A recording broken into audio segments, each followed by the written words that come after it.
السلام عليكم ورحمة الله وبركاته. أشمار كفوني كبجمتوتا دعوتوتا آشا عندك درتوب. إجا كبجمتوتا دعوتوتا كينيا أرى الدبيني دفني جرجت شودا كبجمتوتا دعوتوتا كينيا أرى اللي مشى بولتي تنيا مكان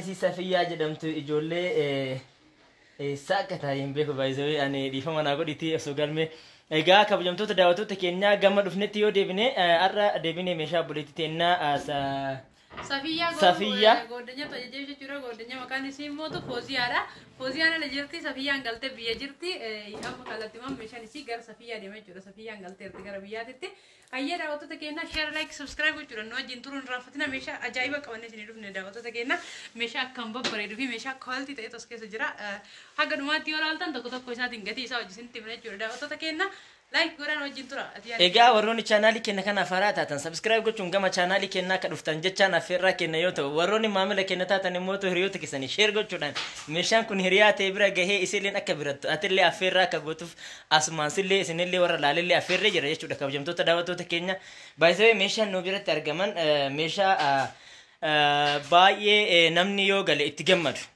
fi akkuma san immoo ija nama ati ofii keenyatiin laallee binna waan ta'eef isinillee akka irraa gammadanii fi namoonni hin talabatan illee akka talabatan abdii guddaa isinirraa qaba isiniin jecha kana bichaa miti meeshaalee akka arabiyaan majlisii ka akka meeshaalee farnicharii dhiyeessii adda addaa hunda isaa isinii dhiyeessina waan ta'eef aashaan dakka darbira dhuftanii homaa waan dhabdan hin jirtu jennaan gal sirriidha daawwattoota keenyaa nu bira dhuftanii wanti isin dhabdan tokko hin jiru meeshaa mana keessaa wantuma ilma namaatiif barbaachisu kamiyyuu nu biratti argatan isin jechuu barbaanna daawwattoota keenyaa warri mootu meeshaan keessan odoo isin hin beeyin xiqqoo isin jalaa ture obsaan nu eeggadha obsaan anan goromsa dhuga jedhanii mire xiqqoo obsaan nu eeggadha hundaa tartiibu waan taraa isaa jennee baafnee jiru daawwattoota keenyaa ammaan immootu kallattiin gara meeshaa gatii isaa isin timuutti deema makiinan daawwatee nu eegaara daawwattoota keenyaa gara viidiyoo meeshaatti makiinan daawwatee nu eegaara daawwattoota keenyaa gara viidiyoo meeshaatti hayya daawwattoota keenyaa obboleettiin teenya tokko faratti firiijii qabdi lama faratti maatiin uffata miitu qabdi firiijiin kuni firiijii baay'ee biraandii ta'ee fi meeshaa akkaan quality jechuudha daawwattoota keenyaa ni beeytanii isin hundaafuu bitaa ture meeshaan kuni yoo wabraatiin baleessaa dhiidhee afur tursiisa jedhee isin hundaafuu isin himee jira jechuudha daawwattoota keenyaa firiijiin kuni eegisee isii bitutti qarshii 30 jechuudha daawwattoota keenyaa keessaan maatiin uffata miicuu abbaa kiiloo 10 kuna akkuma argitan kana maashina kanallee gijee hunda nama hundaa bitaa ture sirriitti beekanii meeshaa biraandii illee daawwattoota keenyaa gatiin isaa qarshii 33 bifti saramikii abbaa 5 qabdi kuna akkuma argitan kana tartiiban tokkorraa haga 5tti galma jiru baraddisti akka oriijinaala ta'e jechuudha gatiin isaa qarshii 9,500 eelee biddeena fi eelee daabboo qabdi eeleen biddeena kun asitti argamti daawwattoota keenyaa akkuma argitan kana eelee ijoollee teenya hundaafuu bitaa turedha jechuudha daawwattoota keenyaa akkuma argitan kana gamada akkaan furdaa ta'e irraa hojjetamee jira gatiin isii qarshii 7,500 maashinni daabboo mootu kun asirra jira jechuudha daawwattoota keenyaa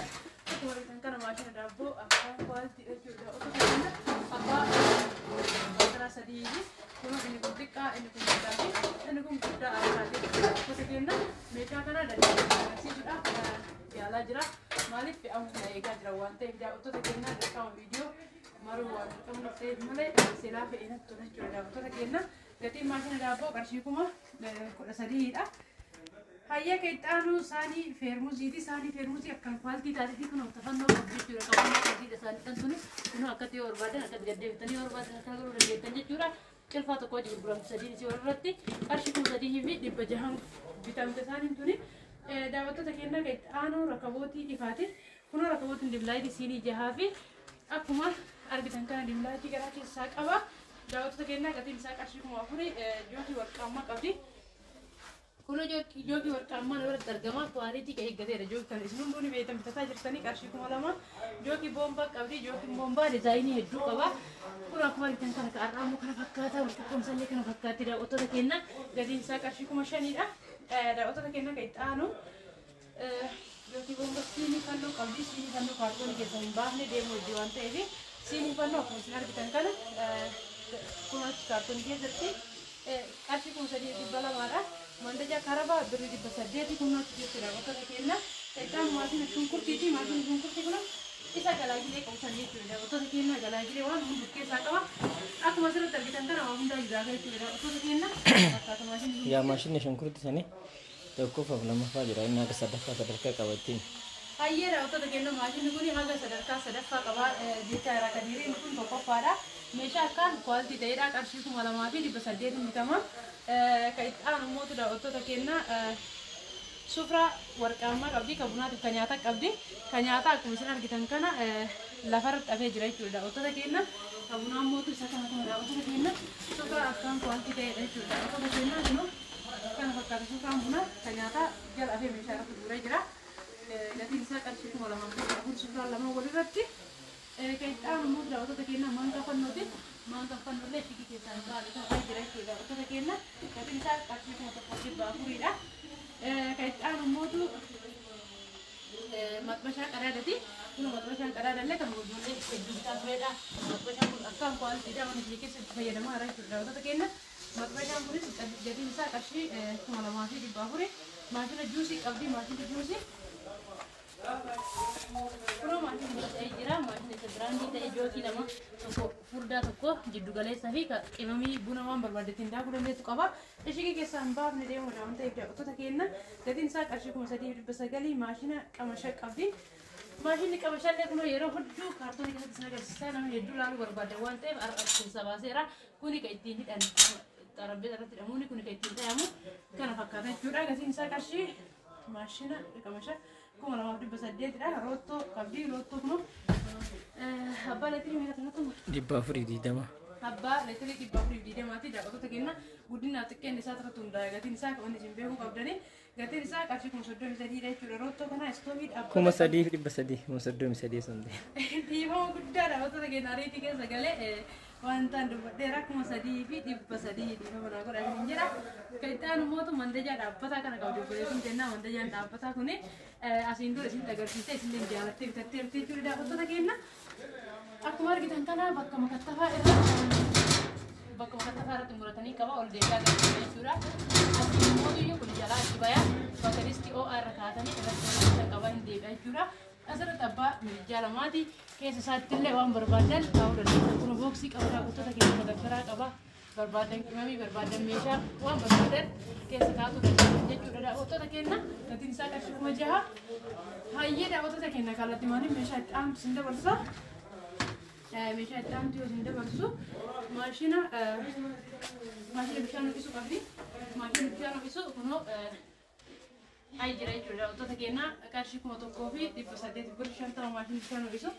Gabiraa immoo meeshaalee shorbaa qabdi obboleettiin teenya meeshaalee shorbaa jechuun kun akkuma argitan kana kun immoo turistii kana wajjin qabannaadha jechuudha daawwattoota keenya. Meeshaalee shorbaa kana maal fa'aa yoo jettanii kun asitti saanii shorbaa naqamtu jira. Tun immoo xixxiqqoo firee jaha. Tun immoo xiqqoo shorbaa taatee xiqqoo qabaatee illee taatee daawwattoota keenya firii qaba. Saanii buksii jaha qaba. Saarbitii kan sadii qaba akkatti walirratti duraan takkatti wajjin amma garuu sadii walirratti dhufte waan ta'eef asitti saanii nyaatan qaba. Saanii fandisha qaba. Haala kanaan walirratti qarshii 4,800. Daawwattoota keenya keessatti saarbitii warqaammadha. Saarbitii warqaamman akkuma argitan kana jookii jalatti daraadaranii xiqqishuma carrashaa isii tanaadha. Jiddu galeessin kun jala jirti. Qarshii 3,500 kan itti aanu mootu kaawiyyaa uffataati. Kaawiyyaan uffataa kun walitti daawwattoota keenya argitan kana kaawiyyaa akkaan kwaaltii taatedha. Daawwattoota keenya kaawiyyaan kun qarshii 3,200. Minxaafii guddaa qabdi. Carraa sharratti obboleettiin teenya. Minxaafiin guddaan kun as jira yoo diriirse amma bakka kanatti biratee jechuudha. Daawwattoota keenya baay'ee guddaadha. Meeshaa akkaan biraandidha jechuudha. Daawwattoota keenya keessisallee kun akka kana jira. Isa tokkoffaa ta'edha jechuudha. Daawwattoota keenya gatiin isaa qarshii 5,500. Meeshaan kun waliigalli isaa meeqa fixe warra jedhuuf deebiin isaa qarshii 1,160 fi 850 fixe isin jedha daawwattoota keenya. Meeshaa kana guutuun bitatu barbaadu birrii kana qopheessuuf bichaa dhagaheen isaa isin jedha daawwattoota keenya. Warra lakkoofsa bilbila kennaa barbaadan duwwaa 9,77,66,50 nu argachuu dandeettanii. Taayitilii yookaan deskiripshinii jalatti illee isiniif hin barreessa achi jala seentanii qabachuu dandeettan jechuudha daawwattoota keenya. Anammaaf xumuree jira. Assalaamu alaikum warahmatullaahi wabarakaatu.